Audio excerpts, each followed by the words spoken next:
Hey guys, what's up? Joe. It's not morning coffee, it's afternoon coffee. Cheers. So I've been away for a while. If you guys don't follow my social media, Twitter or Instagram, I had no surgery, right? So I was gone for like a while. Didn't feel like doing much because I didn't feel like doing much because I had surgery. I had like these tubes go on my nose and shit like that. I'll post a picture, how fucked up I look. It's funny, the surgery was like 6 hours long and I was under anesthesia for like that long. So when I woke up, I was so out of it. My first fucking dumb reaction was, oh, I need a selfie, right? So I was able, they gave me my phone and I'm all like,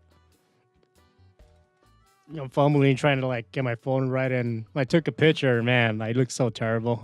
It's actually funny to look at, right? So, anyway, trying to get back into the rhythm, making videos and all that stuff. So, with this video, I want to talk about is basically something that could help you out in the sense of when it comes to editing, to help you save time is basically when you mess up, because it's inevitable. Most likely, there's gonna be a moment where you're gonna mess up, you forget what you're saying, you get lost, you forget, I don't know, yada yada. So, when you mess up, the people that are not as experienced, the first thing they do, they're like, oh shit, never mind, let me start all over. I'm sorry, dude, I'm gonna mess up. They start talking, right? Or if they mess up, they start laughing like, oh my god, ha ha ha, yeah, what a dumbass I am, and this and that, right? Yeah, actually, no, you don't want to do that. And in this case, I got footage here from this video I did for Paul last night, and actually, that's how I got the idea from this video, because what he does, this is the right way to mess up. GPU and between the GPU, the HBM, and the actual cool. There have been some teardowns done on this card already. All right, so basically what you saw that he just did was there's two main things that he did that helps me out big time when it comes to editing. One is that when he messes up, he stops.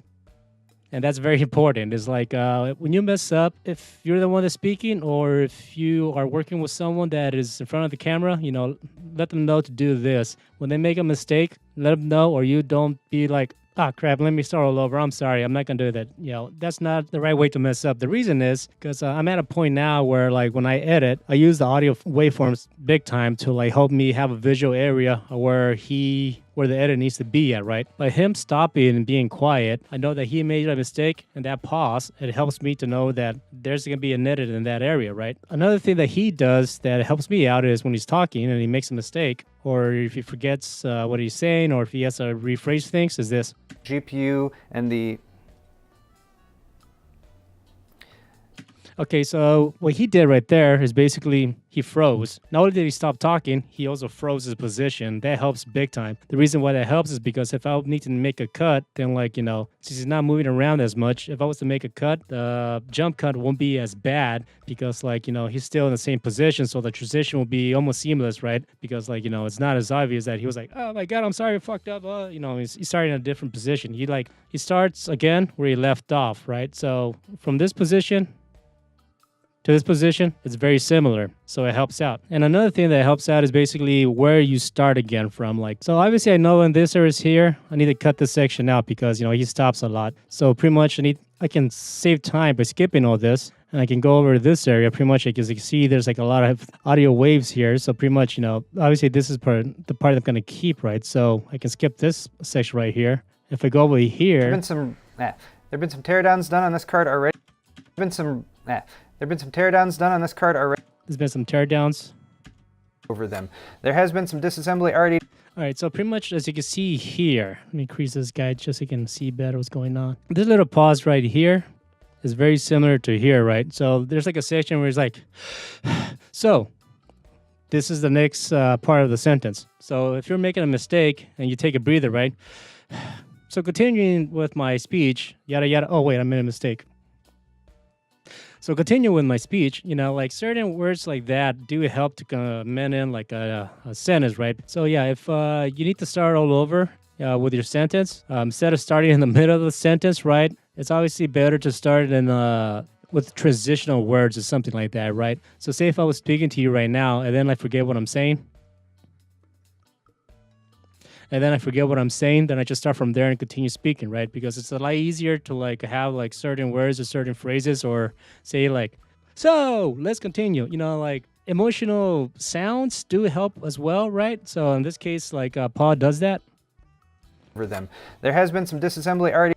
There has been some disassembly. So if I go over here, There've been some teardowns done on this card already. There has been teardowns, saying like there's like that emotional feel that does transition as well, right? So not only is it good to like start over with certain words that are easy to mend in sentences, it does help to if you transition from like one emotional state to another, right? So if you start a sentence like with energy, and if you need to start all over, it's usually better to make that cut or to start your sentence over with that same energy, right? Like you did here. So down and over them.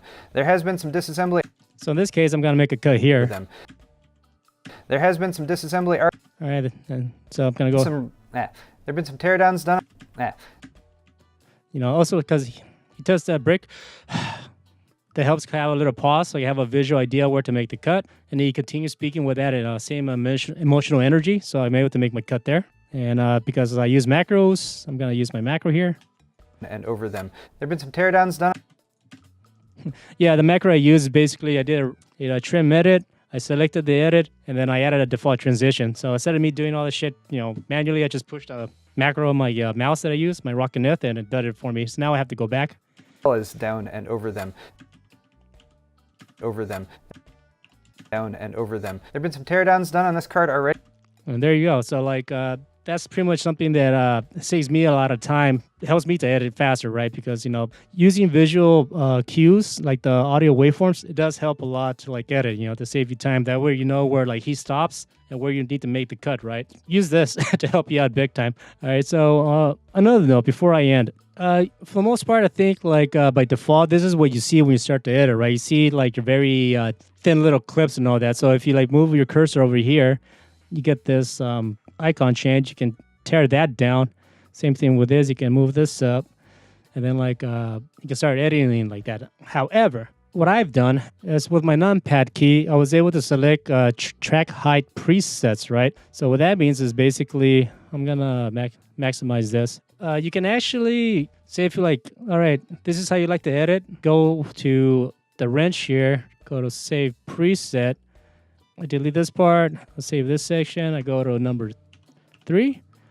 They go to the keyboard shortcut, and I go save it to track height preset number 3. Hit OK.